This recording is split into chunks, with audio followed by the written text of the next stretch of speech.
Pernahkah kalian merasa tertekan karena banyak tugas atau target yang harus diselesaikan? Kondisi seperti ini seringkali disebut sebagai stres kerja. Nah, sebelum membahas dampaknya, mari kita pahami terlebih dahulu apa yang dimaksud dengan stres kerja. Jadi, stres kerja itu adalah kondisi ketika seseorang merasa tertekan karena tuntutan atau beban pekerjaan yang dihadapinya. Stres bisa mempengaruhi pikiran, emosi, maupun perilaku seseorang. Jadi, orang yang mengalami stres dalam bekerja itu sering terlihat dari perilakunya yang terlihat di kantor maupun di rumah. Apa saja jenis stres kerja? Nah, ada dua. Yang pertama, distress. Apa itu distress? Distress adalah stres yang berdampak negatif.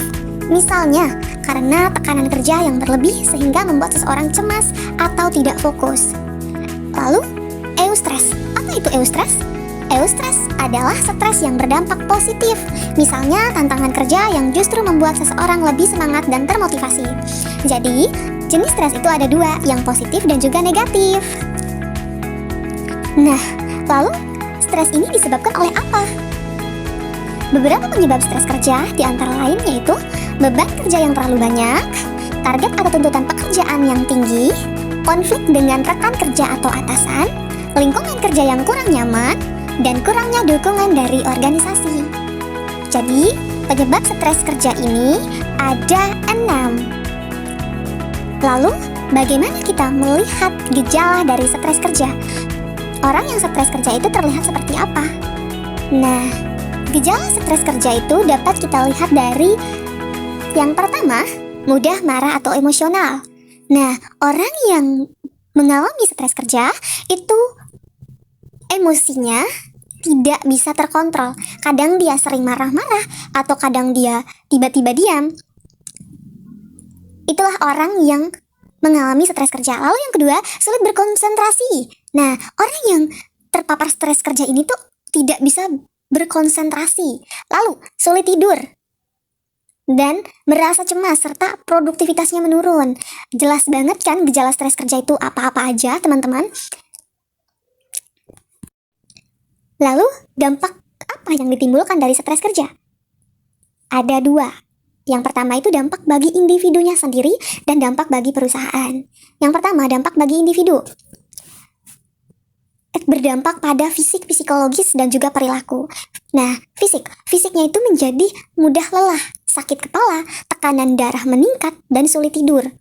Lalu psikologis, orang yang stres kerja itu cenderung menjadi cemas, stres berlebih, frustasi, dan kehilangan semangat. Yang terakhir itu perilaku.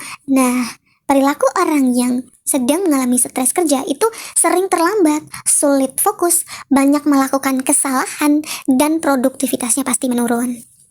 Lalu, dampak bagi perusahaannya. Nah, yang pertama itu pasti kinerja karyawannya menjadi menurun. Lalu kedua, produktivitas perusahaan berkurang. Lalu tingkat absensinya meningkat, serta kerja sama tim menjadi kurang baik. Lalu yang terakhir di sini ada manajemen stres kerja. Bagaimana kita memanajemen stres yang sudah dialami oleh kita sendiri atau orang lain. Nah, ada 2 pendekatan nih. Yang pertama itu pendekatan individu dan yang kedua itu pendekatan organisasi. Jadi individu dan organisasi itu harus saling kerja sama. Si individunya yang mengalami stres itu juga harus berusaha, dan organisasi, orang-orang di sekitarnya atau yang berada di perusahaannya. Yang pertama kita akan bahas dari pendekatan individunya nih. Bagaimana cara mengelola stres itu dari diri kita sendiri? Nah, yang pertama, kita harus mampu mengatur waktu dengan baik. Lalu yang kedua, berolahraga. Nah, olahraga ini penting untuk menambah konsentrasi dan ketenangan. Lalu yang ketiga, istirahat yang cukup. Yang keempat, melakukan relaksasi. Dan yang terakhir, menjaga hubungan sosial yang positif. Itu yang dilakukan oleh diri sendiri atau individu.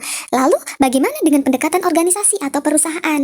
Oke, nah perusahaan itu juga memiliki peran dalam mengurangi stres karyawan. Yang pertama itu menciptakan lingkungan kerja yang nyaman. Nah, perusahaan harus mampu menciptakan lingkungan kerja yang nyaman bagi setiap karyawan. Jika lingkungan kerjanya nyaman, sudah dipastikan karyawannya akan aman tanpa ada stres. Lalu yang kedua, membangun komunikasi yang baik nih. Nah, antara karyawan dan juga atasan harus mampu menjalin komunikasi yang baik. Dengan adanya komunikasi yang baik, semuanya menjadi jelas, pekerjaan menjadi lebih terarah, efektif, sehingga tidak ada yang terhambat. Kalau ada yang terhambat, pasti menyebabkan stres dari si karyawan itu sendiri. Lalu yang ketiga, memberikan pembagian kerja yang adil. Nah, sebagai atasan, perlu memberikan pekerjaan yang adil kepada setiap karyawan. Supaya apa? Supaya tidak ada karyawan yang merasa terbebani sendiri dengan pekerjaan yang mungkin lebih berat. Jika pembagiannya sama, maka semuanya akan bekerja dengan porsinya masing-masing.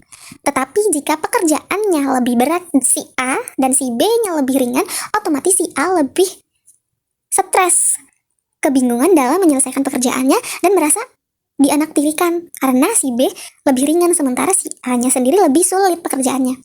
Itu menimbulkan stres dalam bekerja. Lalu yang terakhir, menyediakan program kesejahteraan karyawan. Perusahaan itu perlu menyediakan program kesejahteraan bagi setiap karyawannya, karena mereka memiliki tanggung jawab untuk setiap karyawan yang bekerja untuk perusahaannya itu. Nah, oke teman-teman, itu tadi penjelasan terkait stres kerja. Apa itu stres kerja? Lalu jenis stres kerja, penyebab stres kerja itu apa? Gejala stres kerja itu apa? Lalu dampak stres kerjanya apa? Manajemen stresnya bagaimana? Itu sudah kita bahas bersama. Semoga penjelasan ini berguna dan bermanfaat bagi kita semua. So, bye-bye. See you next video. Thank you so much. Dale a tu cuerpo alegría Macarena, que tu cuerpo es para dar la alegría y cosas buenas. Dale a tu cuerpo alegría Macarena, Macarena. Dale a tu cuerpo alegría.